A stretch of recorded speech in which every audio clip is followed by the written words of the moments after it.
What's up, 6B students? Welcome to the last week of April. That's right, this Friday is already May, so I'm going to keep this video as short as I can. It's actually going to be 2 parts. We have to keep under YouTube's guidelines now. So, what is actually happening today? We're going to have a little assignment update. How are we doing with our general state of affairs? We're going to work on checking grades. Now that they count, how do you check them? Do you remember how? We'll work on accessing the calendar. How do we check it? How do we use it more effectively? We're also going to get a little preview of these Aztec lessons that we're going to be dealing with. We're going to review a new way to read articles. So, hope you're keeping busy at home. Hope all's going well with you. If you're worried about Mac, don't worry. He's doing fine. Just fine. He's busy guarding the house. Mac's probably going to be needing a haircut soon. You know who else needs a haircut? This guy. Yes, we all probably need him by now. Nothing we can do about that. But you know what we can do? We can do our homework. Yeah, sorry, bad joke. But homework is something we can't keep on. Our learning never stops. Again, every challenge just makes you stronger, and every day we're stuck inside just gets us one day closer to the cure, and then we're out of here. So, homework number 1. Our Latin stems 6. Yes, that's 5 new Latin stems. No more tests until the end of May. It is due Thursday night. Second up, we have our Aztec background essay. That Aztec background essay digs deeply into the Aztecs. What were they? As a civilization, as a society? Why are they so well remembered? They accomplished so much technologically, agriculturally, and yet their downfall, when Hernan Cortez and the Spanish conquistadors came, really tells us quite a bit about human progress. What actually makes a civilization work, what makes it strong, what keeps us moving forward. Speaking of progress, that brings us to your progress, involving your grades. How do we make sure we're checking them appropriately and accurately? Well, it involves logging into Student View, as you know, and just to review, let's check in with the Tech Master. Good question. How do we check our grades? Alright, we've looked at this before, but it's been a while. So, first let's take a look at our calendar here. You'll notice that any assignment, if I randomly click on, say, Latin Stems 5, it'll give me a description of the assignment, but it usually gives me this grade word, and it'll say the grading standard I'm getting my grade for. So for this one, it's a behavior grade, managing responsibilities. That's where I'll find what grade I got on this assignment. Let's also look at that test on Latin stems. In this case, grades, we're getting 2 grades for this one. We get a grade for using conventions.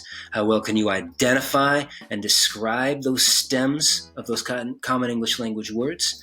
You also get a grade for applying knowledge to analyze information. That's how well do you examine a sentence and then explain the meaning of the words. So, 2 grades for using conventions and applying knowledge. Where do we actually look for them? Well, let's take a look now at Student View. Student View, log in, make sure you're looking at your own grades, click Gradebook, head to your humanities class, look at any class you want, but we're going to our humanities class, and it shows us every standard we're getting grades for. What did I get for my Latin Stems 5? Well, let's open up Manages Responsibilities as a Student. Latin Stems 5, there it is. This person got a G. Looks like it came in just a little bit late. Let's close that down. What grade do we get on the test? Well, remember that test had 2 grades. First, there was using conventions. Let's open it up. Looks like it hasn't been filled in yet. That one's a blank. It shows what we got on everything else. This one's blank because I haven't put those grades in yet. Just wait until everyone has a chance to finish their grades. Same thing with the applies grade. They also got an applies grade for that Latin stems test. Nothing there yet because I haven't put it in yet. All right, that's how you check your grade. Okay, thank you. And speaking of those grades, how do we make sure that we're utilizing our calendar effectively in order to really get everything in on time? Back to the tech. Calendar checking, it's really not that tough. Like I said before, you can keep your own Google Doc like I do. Write it down, check it off when it's done. I'm gonna win the lottery tomorrow. That's on my calendar. Whatever, keep a serious one if you can. But since we have May coming up, we're gonna have a whole new page of work going. Can your Canvas calendar be used more effectively? Just in case you don't know, look at my Canvas calendar right now. It's blank. That's kind of a problem. Why is it blank? Oh, because I deselected everything over here. Over on the side, you should be able to select which of your classes you're able to view. So my advisory course, I can select that, and there, they just popped up. Like no homework for advisory. I changed my mind maybe, but whatever.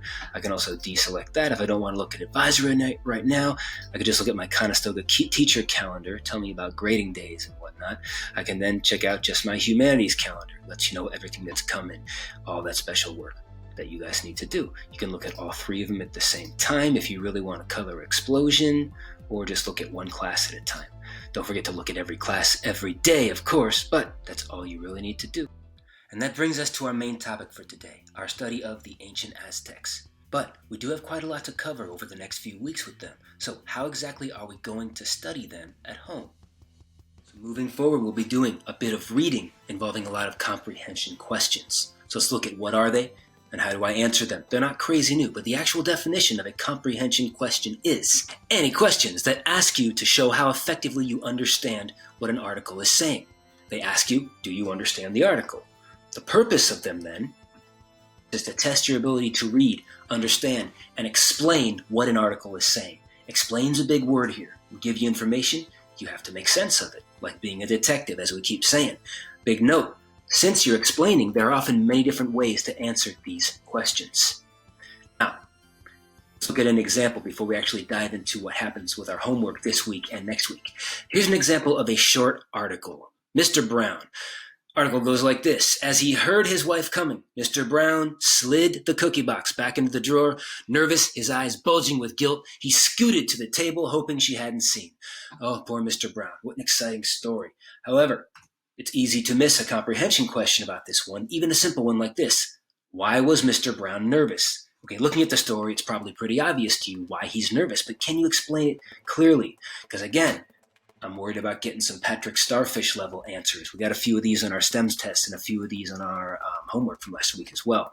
A Starfish answer goes something like this. Well, because his eyes were bulging when he hit it. That's why he's nervous. All right, you've probably spotted the first couple of problems with this already. Starfish does his little happy dance. I'm sorry, Patrick, but no, you didn't capitalize the first letter. You also didn't put a period at the end, Patrick. And Patrick, we don't use it. It's not a 6th grade level word, not when we can say something specific. It. What did he hide? Hiding the cookies? Hiding the drawer? We don't tell me.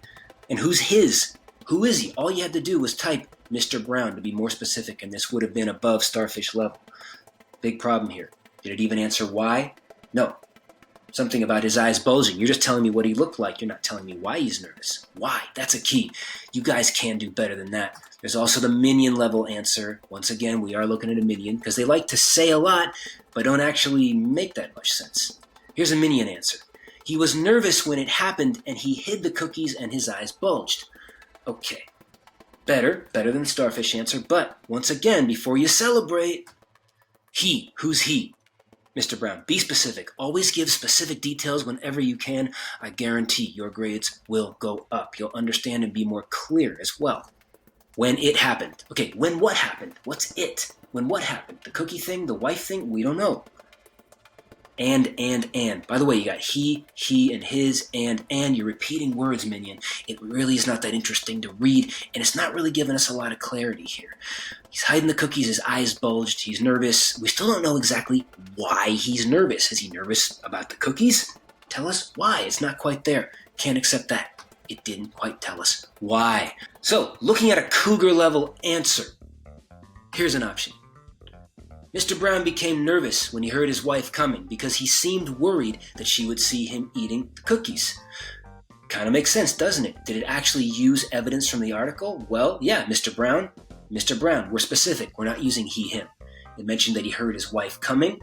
The article mentions that he heard his wife coming because clearly something about her coming in is connected with him being nervous.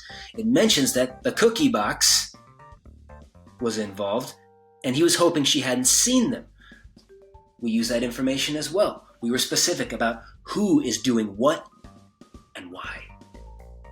Deeper than that, we actually inferred that he seemed worried that she would see him eating. Did the article actually tell us that he was nervous that she would see him eating? Not exactly. We did have to piece it together. It's there, all the information's there, but we had to put it into our own words. Doing that, this last chunk, that inference, that usually makes a difference between a 3 and a 4 level grade. You told us why. And that pretty much gets us up to speed. See the link for part 2 below for the rest of the Aztec video.